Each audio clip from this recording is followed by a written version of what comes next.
환영도 그렇고 성찬도 그렇고 약간 반전이 좀 있네요. 원래 이렇게 그 성찬을 하면 제가 이랬는데요. 회개하고 그 빌딩으로 가기로 했습니다. 뭐 이런 게 보통인데 끝까지 안 갑니다.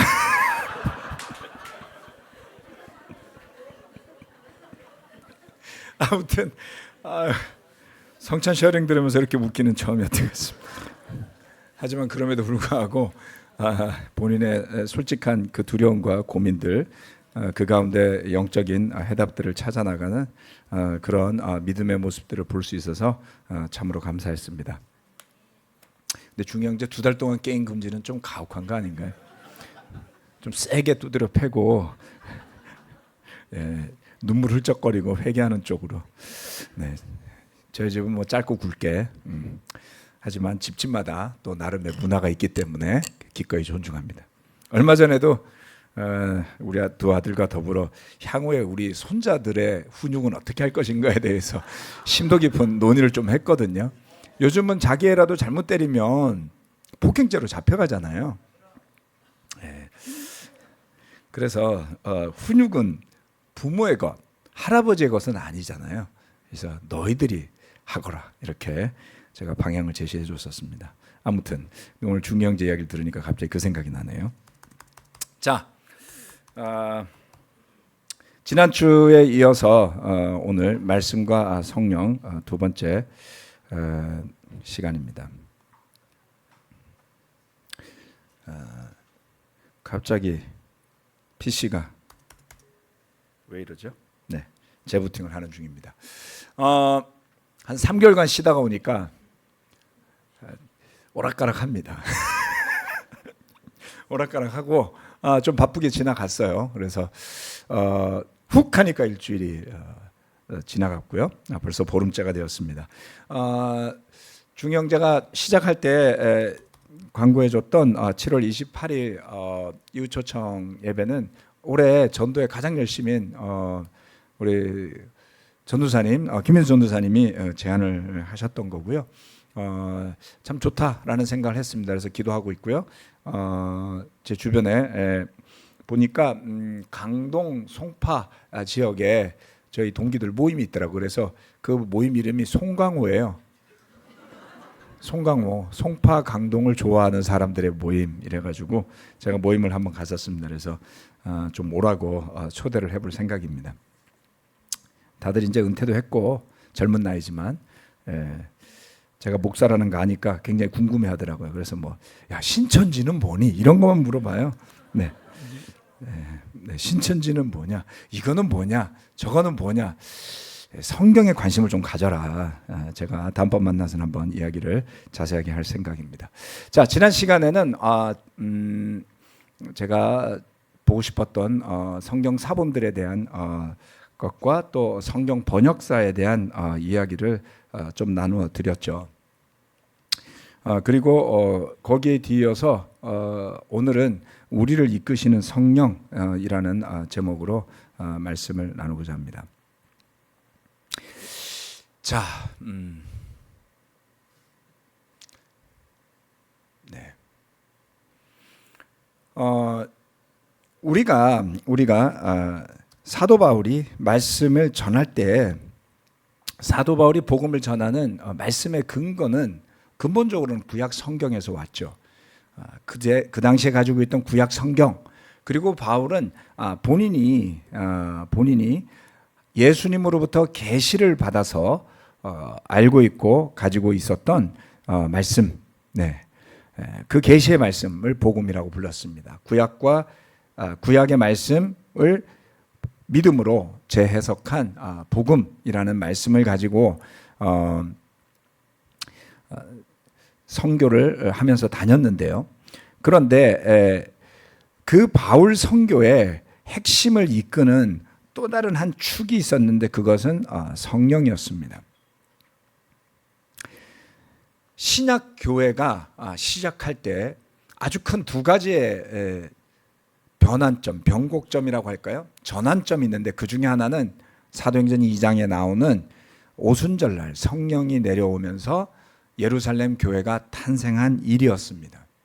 그래서 우리 모두 잘 아는 오순절 예루살렘 교회의 시작이었죠. 그로부터 시작해서 복음은 예루살렘과 온 유대와 사마리아로 퍼져 나가게 되고요. 두 번째 변곡점은 그렇게 해서 전파되어진 말씀이 안디옥이라는 이방 도시에 가서 정착이 되었을 때 그곳에 모인 사람들을 돕기 위해 파견되었던 바나바와 사울을 향한 성령님의 목소리였습니다. 사도행전 13장 2절 3절은 이렇게 이야기합니다. 그들이 주님께 예배하며 금식하고 있을 때에 성령이 그들에게 말씀하셨다. 너희는 나를 위해서 바나바와 사울을 따로 세워라. 내가 그들에게 맡기려 하는 일이 있다. 그래서 그들은 금식하고 기도한 뒤에 두 사람에게 안수를 하여 떠나 보냈다. 부활하신 주님은 제자들에게 성령이 올 때까지 기다리라고 했고요. 그리고 성령이 그들 가운데 임했을 때 베드로는 일어서서 설교를 시작하였습니다. 그렇게 탄생하게 된 예루살렘 교회, 그리고 퍼져나간 성교의 시작은 성령이었습니다. 성령은 복음 전파의 신호탄이었고요. 그리고 그 복음이 퍼져나가도록 방향을 제시하는 등대와 다름 없었던 것입니다. 이와 같은 말씀들은 우리가 이미 세례받은 지 오랜 세월이 지난 대부분의 형제 자매들은 잘 알고 있는 말씀들이죠. 그리고 몇 년 전에 제가 했던 사도행전 강해, 길고 긴 사도행전 강해 55회에 걸쳐 진행되었던, 때로는 몇몇 분들은 불편까지 했던, 그리고 책으로까지 되어 있는 잊을 수 없는 사도행전 강해 시간을 통해서 여러분들은 성령이 교회의 시작과 선교를 이끌었다라는 것들을 지식으로 알고 있는 말씀일 겁니다. 그런데 여러분, 신약교회 말고 오늘 21세기의 믿음을 가지고 살아가고 있는 저와 여러분을 이끄는 힘은 무엇입니까? 우리는 어떤 힘으로 미래로 나아가고자 하고 있을까요? 개개인이 어떤 믿음으로 사느냐는 결국 그 교회가 어떤 믿음을 가지고 있는지를 결정짓게 되는 요인입니다. 개개인의 신앙이 결코 무시될 수 없는 이유는 바로 여기에 있죠. 교회를 집단으로만 보기 시작하면 여러분 실패할 가능성이 높습니다. 그러기에 교회를 말하기 전에 우리 모두는 자신의 신앙을 늘 먼저 물어볼 수 있어야만 할 겁니다. 우리 자신은 무엇에 이끌려 살아가고 있을까요? 우리 성향을 한번 살펴봅시다. 여러분 가운데 나는 좀 주도적인 성격이야 이런 분들이 계신가요? 성향적으로 막 주도적으로만 가는 사람이 있고, 어떤 사람은 주도적이기보다는 누가 주도해주면 조금 바람 덜 맞으면서 편안하게 따라가는 것을 좋아하시는 분들도 있지 않나요? 여러분은 어떠세요? 여러분은 주도적인 성격인가요? 아니면 그냥 좀 편하게 따라가는 성격인가요? 자, 주도적인 성격이라고 생각하시는 분들 한번 손 들어주실래요? 이거밖에 없어요? 네네. 나머지 좀 주도적이기보다 남이 만들어주면 따라간다. 편하다. 그게 좋다. 훨씬 많네요. 네. 이도 저도 손도 안 드신 분들, 괜찮아요, 여러분. 뭐 손 안 든다고 뭐 달라지는 거 없습니다. 그냥 다 귀찮아. 나 괴롭히지 마. 손 올리는 것도 힘들어, 이런. 이렇게 다양한 부류가 이 자리에 같이 앉아 있죠. 여러분 보실 때 저는 어떻습니까? 네, 맞습니다.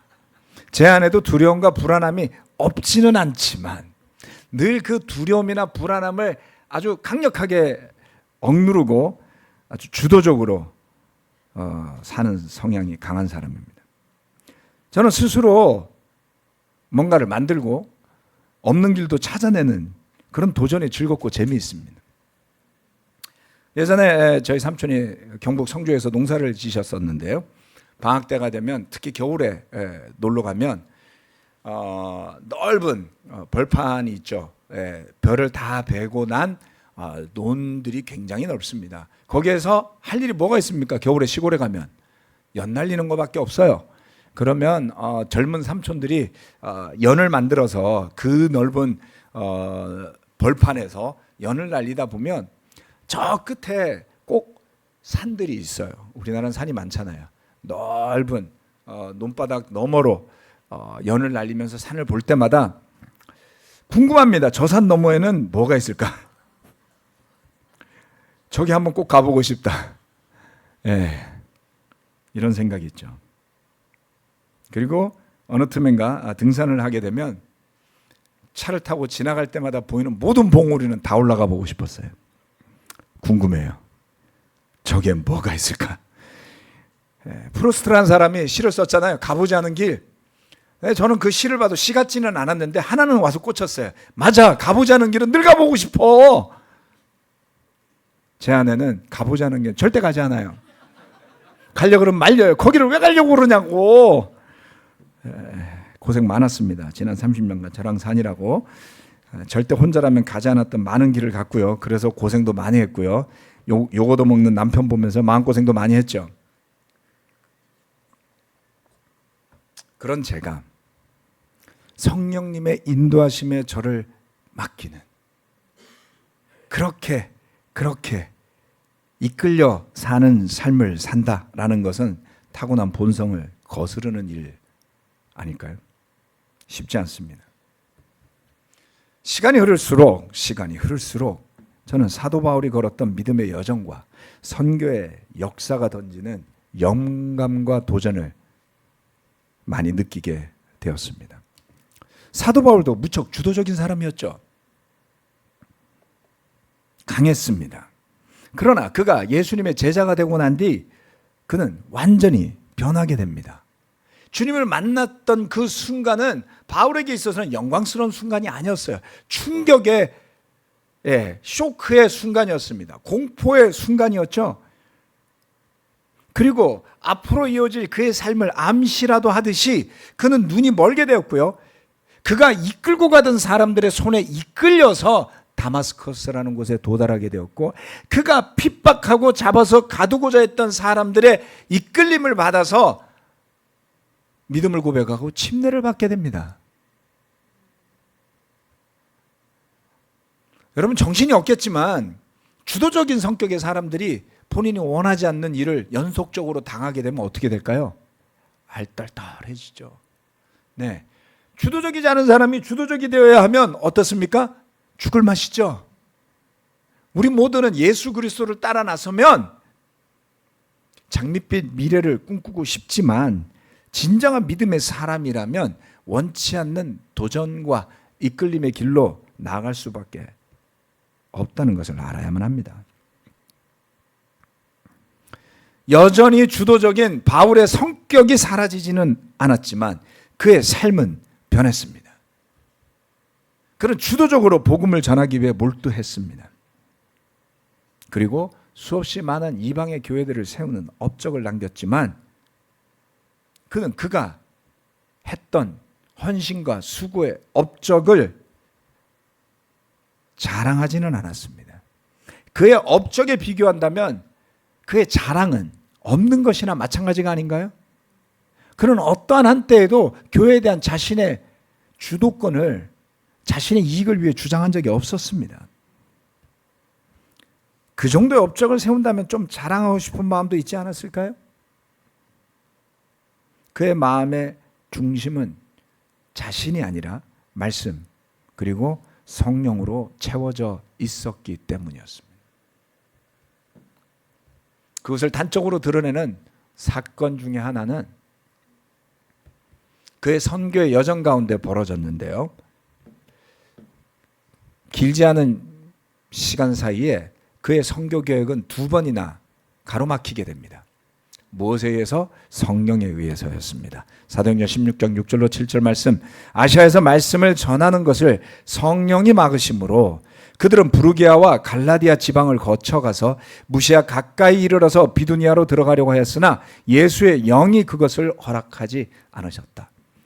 여러분들 다 까먹으셨겠지만 어렴풋이 기억을 되살려 보시면 제가 사도행전 강해 설교할 때 지도를 맨날 보여주면서 여기쯤에 터키가 있었잖아요. 바울이 이렇게 가다 말고 오른쪽 지금의 이라크 쪽으로 가려고 그랬어요. 아시아 지역이라고. 거기가 비옥한 초승달 지형이라고 해서 쭉 이렇게 U자로 굽어지는 비옥한 지형의 곳들이었습니다. 그 북쪽은 산악들이 막고 있기 때문에 글로 가는 것이 쉽지가 않아요.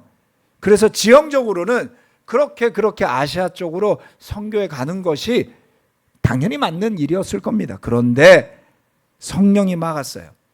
그래서 바울과 그의 일행들은 부르기아와 갈라디아 지방을 거쳐서 즉 산을 넘어갔다는 소리죠. 무시아라는 곳에 이르러서 이번에는 비두니아로 들어가려고 했습니다. 비두니아는 지금의 앙카라라는 도시가 있는 곳입니다. 그곳은 터키라는 지역, 여러분 요즘 전쟁 나고 있는 거기 어디죠? 흑해, 그렇죠? 우크라이나하고 러시아하고 전쟁하고 있잖아요. 그 바다가 있죠. 그 바다까지 올라가는 길에 쭉 올라가면 그 바다가 있고요. 북쪽으로 들어가려고 하였지만 예수의 영이 허락하지 않았어요. 두 번 연거푸 바울의 선교의 계획이 가로막혔습니다. 뭡니까? 꿈에 마케도니아 사람이 와달라고 부탁하는 이야기를 듣고 그는 마케도니아로 건너가게 되어 빌립보로 넘어가게 되죠. 그 성경 지문만을 놓고 해석해 보면 바울이 나중에 따로 코멘트를 하지 않았기 때문에 바울에게는 마케도니아나 그리스로 가려는 계획이 없었던지, 그죠? 간다고 하더라도 아주 나중에 갈 계획을 세웠을 가능성이 높죠. 두 번이나 성령이 그의 길을 막았을 때 그는 결국 이끌림을 받아서 빌립보, 데살로니가, 베레아, 아테네, 고린도까지 이어지는 2차 선교 여정을 가게 됩니다. 그 여정은 쉽지 않았습니다. 이 기간 동안 어려움이 닥칠 때, 고난을 당할 때, 매질당하고 감옥에 갇힐 때 여러분이었다면 무슨 생각을 했을까요? 그러게 내가 아시아로 간다 그랬는데 왜 그 길을 막아가지고 이곳에 오게 해서 얻어맞게 하고 감옥에 가게 했을까? 우리는 여러분 고생하면요 불평을 하게 되어 있어요. 어려운 일이 닥치면 누군가에게 그 탓을 하고 싶어져요. 그렇죠? 왜 그렇게 하자고 그래서 이 고생을 하게 만드십니까? 그걸 누구한테 해야 돼요? 하나님한테 해야 되죠.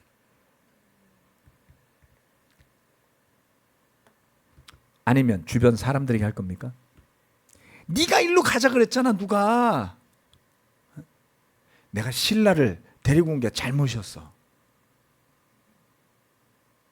바나바랑 갈 땐 일이 잘 됐는데 딴 사람 데리고 왔더니 감옥에나 갇히고 매나 맞고, 아 마케도니아 사람들 너무 싫어, 아 그리스 사람들 짜증나. 이게 흔히 우리가 하는 반응일 겁니다. 왜요? 우리 뜻대로, 우리의 바람대로 잘 갔으면 좋겠으니까요. 내 뜻대로 내 삶이 이끌어지고, 내 뜻대로 우리 가정이 이끌어지고, 내 뜻대로 이 교회가 됐으면 좋겠으니까요. 그런데 그렇게 되나요? 애들이 뜻대로 되든가요? 그랬으면 제 아들 둘 중에 하나는 지금쯤 육사를 졸업해서 장교로 있어야지 돼요. 제가 물어봤어요. 둘 중에 하나는 혹시라도 아빠의 영향을 잘 받아서 나도 아빠처럼 대한민국을 지키는 군인이 되겠어, 대를 이어서 뭐 이런 애가 나오지 않을까? 일도 고민하잖아요.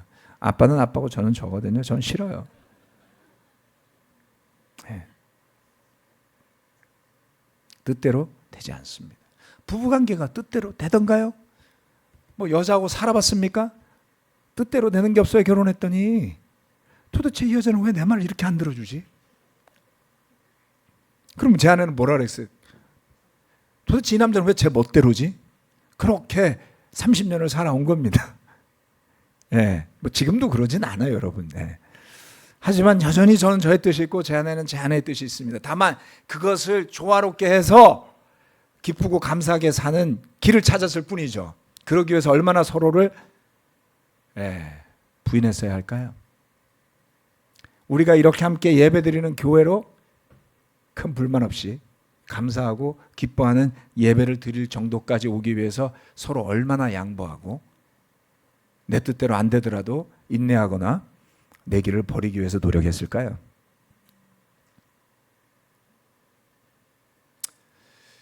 바울의 선교를 이끈 것은 바울이 아니었습니다. 성령이었습니다. 이번 안식일을 보내면서 몇몇 흔히 성지순례라고 그러잖아요. 저는 순례라는 말은 조금 와닿진 않더라고요. 제가 거기까지 걸어간 것도 아니고 거기 가서 막 고생한 것도 아니고 뭐 이러니까 여러분 다 호텔 가서 잘 거잖아요. 성지순례 가도. 그러니까 순례라는 표현보다 성경의 도시 방문 좀 이렇게 저는 표현을 하겠습니다. 괜히 마음이 불편해질 수 있으니까. 사도행전 17장 16절로부터 19절 말씀인데요. 이 말씀 제가 다 읽지는 않겠습니다. 바울은 아테네를 갔는데 무척 화가 났어요. 그곳에 있는 사람들이 우상이 가득해요. 도시가 우상으로 가득 차 있었습니다. 바울은 회당을 갔고요. 그리고 광장이라고 하는 아고라를 갔습니다. 광장 번역하면 광장이고요. 헬라어로는 아고라라고 불러요. 다음 아고라가 그거를 흉내낸 건데, 여러분 아고라는 쉽게 표현하면 그냥 옆에 상가가 쫙 있는 광장이에요. 그 당시에 가장 발달한 상가가 아고라였던 겁니다. 그곳에서 사람들은 만나서 물건도 사고 밥도 먹고 술도 마시고 커피도 마시고 토론했던 장소였죠. 바울은 무척 화가 났습니다. 그 여정의 마지막에 사람들이 바울이 뭐라고 이야기하니까 그를 붙들어서, 이게 체포했다는 뜻일까요? 아니면은 어이 자네 일로 와봐, 이렇게 했을까요? 아레오바고 법정으로 데리고 가서 당신이 말하는 이 새로운 교훈이 무엇인지 우리가 알 수 있겠소? 이렇게 질문을 합니다. 그래서 20절로부터 바울은 아테네 사람들에게 아레오바고 법정에서 설교를 하게 되죠. 아테네를 제가 방문해서 가장 관심이 있었던 장소는 파르테논 신전이 아니고 바로 이 아레오바고 법정이었습니다. 아고라와 아레오바고 법정이요. 이 사진은 파르테논 신전에 올라갔다 내려오는 길에 찍은 사진입니다. 파르테논 신전 여러분 뭐 맨날 그림에서도 보고 그러니까 굳이 제가 찍은 사진 보실 필요 없습니다. 구글에 검색하시면 위키피디아에 훨씬 더 이쁜 그림 많으니까요. 상세한 설명과 더불어 참고해 보시기 바랍니다. 올라갔다 내려오는데 제 와이프는 막 열을 받아가지고 더웠어요. 날이 덥고 약간 언덕이었거든요. 막 얼굴이 뜨거웠어. 정신이 없어서 오락가락하고 있을 때 제가 이 사진을 찍었습니다. 얼굴 찍으면 실하니까 경치만 찍었어요. 저기 보이는 것이 아테네 시내고요. 여러분들 보시는 사진 속에 여기 희미하게 보이시죠? 뭔지 잘 모르게 하얗죠? 여기가 바위입니다. 바위. 저기가 아레오바고예요. 저기가 아레오바고. 제가 저길 가기 위해서 파르테논 신전을 올라간 겁니다. 자, 그래서 아레오바고 언덕에서 보면 파르테논 신전이 저렇게 뒤에 보여요. 아크로폴리스라고 부르는 데가 바로 이 지역이고요. 이 위에 파르테논 신전이 위치해 있는데 지금 이곳이 바로 아레오바고 언덕입니다. 이 위에서 그리스 신들이 재판을 벌였다 그래서 법정이 유래했다 그러죠. 그렇지만 법정의 위치는 이곳이었는지, 이렇게 산 위에서 법정이 있었다 이렇게 생각하기 좀 힘들지 않아요?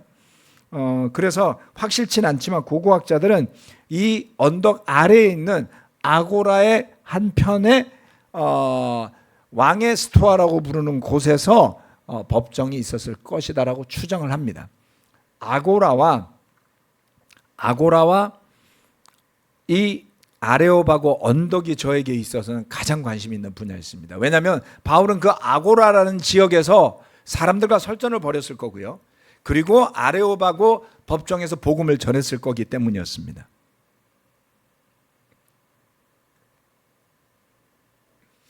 그 아레오바고 언덕 바로 앞에 이와 같은 비문이 붙어 있었는데요. 읽으려고 그러니까 못 읽겠어요. 대문자로 써놨고 헬라어인데 대문자로 써놨고 그 다음에 고대어체로 써놔가지고 이렇게 꼬부려 놔가지고 뭔 소린지 도저히 모르겠더라고요. 나중에 다시 보니까 이게 방금 읽었던 고린도 사도행전 17장 20절로부터 바울이 했던 설교를 헬라어로 써놓은 비문이고 끝에 조그맣게 써놨어요. 끝에 조그맣게 써놔서 나중에 보니 이게 사도행전 17장 20절로부터의 말씀이었습니다. 이 길은 제가 아레오바고 언덕을 오후에 갔다가 도저히 아고라가 어딘지도 모르겠고 그래서 다음날 새벽에 다시 갔습니다. 다시 가서 사람이 없을 때 아레오바고 언덕으로 가는 길이었어요. 돌로 된 길이 있었습니다. 그 길을 올라가면서 기도하면서 바울의 마음을 한번 생각해 봤습니다. 2000년 전에 사도 바울이 아테네를 방문했을 당시 아테네의 위상과 영향력은 지금의 그리스 아테네와는 비교할 수 없었을 거예요. 로마의 황제들이 이 그리스 문화를 좋아했습니다. 그래서 성경에 나오는 그 아고라는 구어 아고라고요. 그 아고라 옆에 황제가 만든 신 아고라가 새로 있었어요. 뿐만 아니라 그 아고라, 신 아고라 뒤에는 또 다른 로마 황제가 만든 도서관 자리도 있었습니다. 황제들이 부동산 투자를 한 건가요? 아테네 땅에 새로운 로마의 아고라를 만들고 로마의 도서관을 거기다 만들었어요. 책은 그리스로 되어 있었겠죠. 문화적으로 그들은 아테네를 동경했던 겁니다.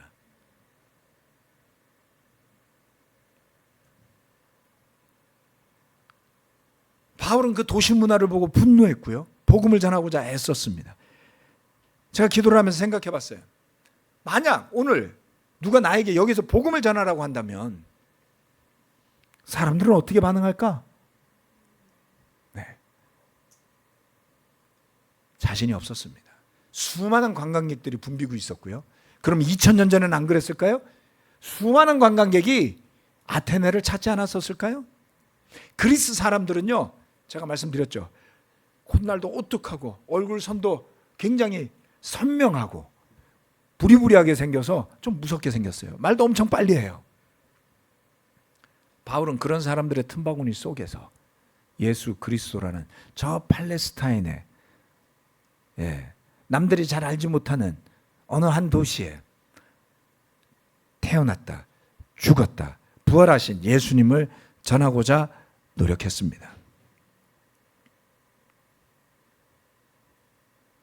오늘날 어느 한 도시에 가서 몇몇의 사람들이 복음을 전한다라는 것은 굉장히 어려운 일이겠죠.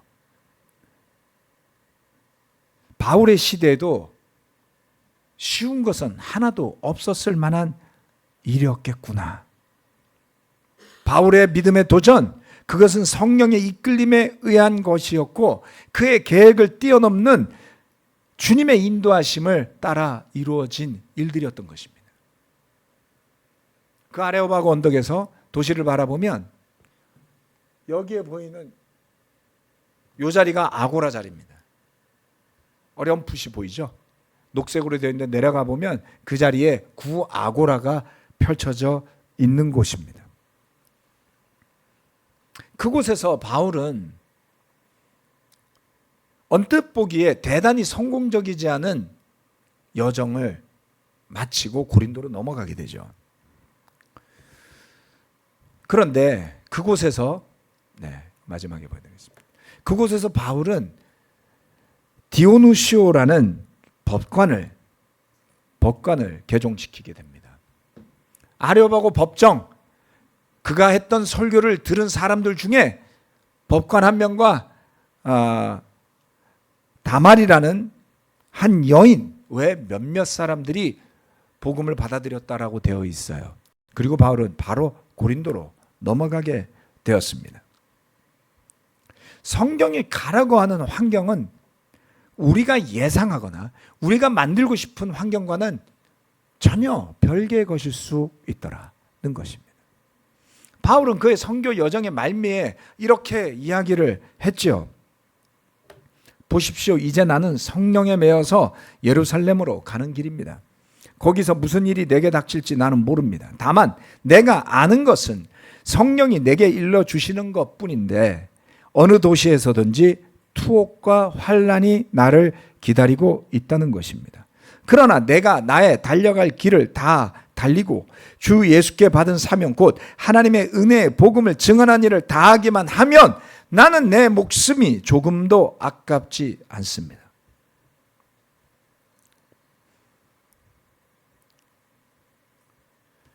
그는 어려운 여건 속에서 고통과 시련 가운데 복음을 전합니다. 그리고 형제 자매들에게 유익하다면 때와 장소를 가리지 않고 가르쳤습니다. 그곳이 회당이건 그곳이 강이건 그것이 바닷가건 그것이 감옥이건 어떤 도시건 그는 가리지 않았습니다. 심지어 어떤 경우에 성령이 그에게 가라고 하는 그 길에 도사리고 있는 어려움이 무엇인지조차 그는 알고 있었습니다. 만약 투옥과 환난이 기다릴 것이 뻔한 길이라면, 그럼에도 불구하고 성령님이 그곳으로 가라고 말씀하고 있다면 여러분은 선뜻 갈 수 있을까요? 우리 중 어느 누구도 그 길을 가고 싶지 않을 겁니다. 그런 의미에서 오늘 승선 형제가 나눠준 그 성찬의 쉐어링은 정말 용기 있는 쉐어링이었다고 저는 믿습니다.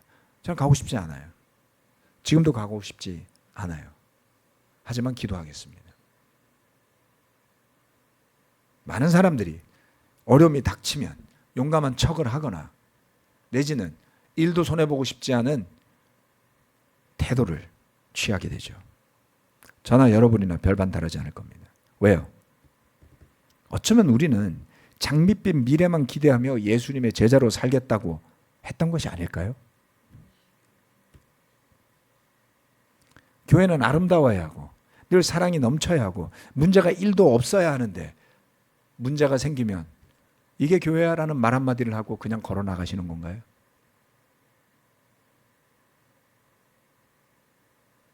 신약 성경 어디에도 시작부터 끝까지 아름다운 교회는 단 하나도 존재하지 않았습니다. 그런데 왜 저와 여러분의 환상 속에 교회는 늘 나의 필요를 채워주고 충족시켜주는 아름다운 곳이어야 했을까요? 우리는 복음이 아닌 잘못된 환상을 믿고 제자가 되었던 것은 아닐까요? 누가 그렇게 가르쳐 주지 않았지만 스스로 그렇게 자신을 이끌고 살았던 것은 아닐까요?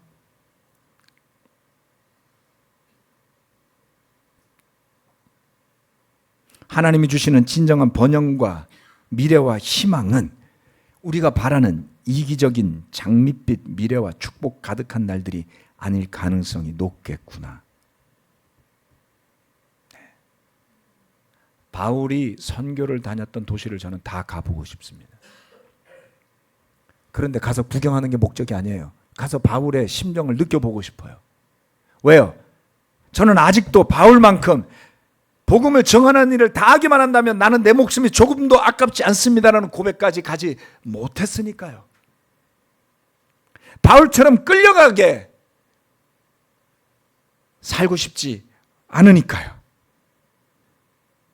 가는 곳곳마다 그의 흔적을 느껴보고 그가 전한 예수님의 흔적을 느껴보고 그가 겪었던 좌절을 느껴보고 그럼에도 불구하고 복음을 가지고 살고 싶냐고 스스로에게 되물어보고 싶기 때문입니다.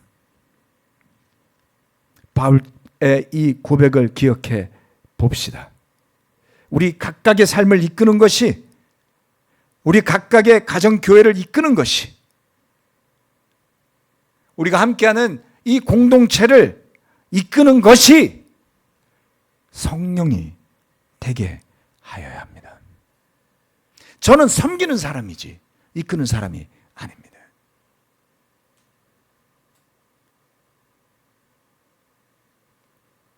제가 가는 길을 성령이 이끄실 때, 그 믿음을 가지고 갈 때 그것이 어렵고 힘들어도 그 자리에 남아 있을 수 있기 때문입니다.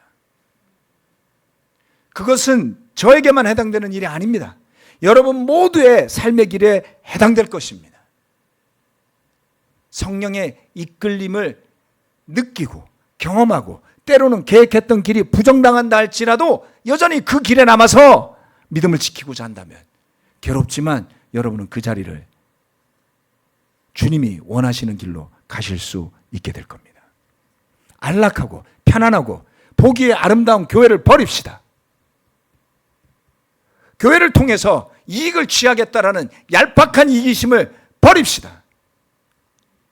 때로는 시끄러워도 때로는 어려워도 진리가 살아있도록 성령이 이끄시는 교회가 된다면 그 갈등과 어려움과 문제는 우리 능력으로 해결할 수 없지만 말씀 안에서 진리의 토대 위에서 성령의 인도하심 위에서 정리되어지지 않을까요? 그래서 저는 감히 이렇게 이야기를 해요. 제가 세례받고 2년 지나서 동경에 6년을 다녀오니 토탈 8년이 지난 시점에 서울교회는 100여 명의 교회에서 1,300명이 넘는 교회로 성장해 있었습니다. 하지만 저는 그 교회를 보고 기뻤던 적이 없어요. 정신없어 보였습니다. 목사들로부터 멤버들에 이르기까지 다 정신없었어요. 교회가 왜 이렇게 됐지? 그런 이야기 하다가 박정 목사님하고 논쟁도 여러 번 했습니다. 교회가 병들어 있습니다. 그럼 저는 잘났다는 소린가요? 아니요. 저도 뭘 해야 될지 모르겠어요. 문제가 터지고 그렇게 자부심을 가졌던 교회가 한심해 보이고 수많은 사람들이 울부짖고 교회를 떠나고 그때 저는 깨달았어요. 하나님이 이 교회를 그냥 깨시는구나. 그게 하나님의 사랑하시는 방법이구나. 회개해야 되는 게 뭡니까? 우리가 주님보다 교회를 더 사랑했기에 저는 하나님께서 우리의 우상을 깬다고 믿었어요. 저는 그것을 회개했습니다. 2003년 이후로 교회에 어떤 일이 생기더라도 저는 울지 않았어요. 왜요? 이 교회는 제가 이끄는 게 아니니까요. 성령님이, 하나님이, 예수님이 저와 여러분보다 이 교회를 더 사랑하시니까요. 그래서 교회를 해치는 일을 하지 말라고 도전 주지 않았습니까? 아무리 어려워도 아무리 힘들어도 교회를 해쳐서는 안 됩니다. 왜요? 주님의 것이니까요. 그렇지만 내 거라고 생각하는 사람은 마음대로 할 수 있어요.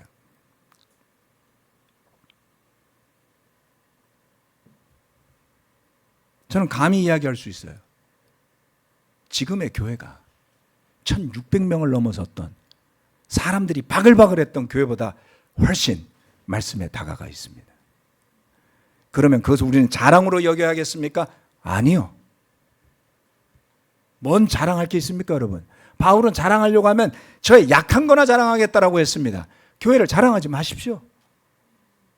사랑할 수는 있습니다. 섬길 수는 있습니다. 그러나 제가 말씀드렸죠. 교회를 통해서 얻으려고 한다면 반드시 넘어질 겁니다. 우리가 얻어야 하는 것은 영원한 생명이요, 복음이요, 성령입니다. 진리의 말씀입니다. 그것으로 기뻐할 수 있다면 주님의 뜻이 이 교회를 통해 여러분 개개인을 통해 세상으로 퍼져나가는 계기가 되리라 저는 믿습니다. 말씀과 성령, 그것이 결코 우리의 곁을 떠나지 않게 되기를. 그리고 성령을 모시고 사는 분들이라면 반드시 성령의 이끌리심을 체험해 보시기를 저는 권해드립니다. 그래서 가장 원치 않는 시점에 성령이 여러분을 이끄실 수 있도록 그 성령의 목소리에 귀 기울이며 사도 바울을 떠올려 보시기를, 이 아레오바고 언덕으로 가는 길을 보며 저는 기도드렸습니다. 영광은 주님께 드리는 것이 마땅합니다. 함께 기도하고 마치겠습니다.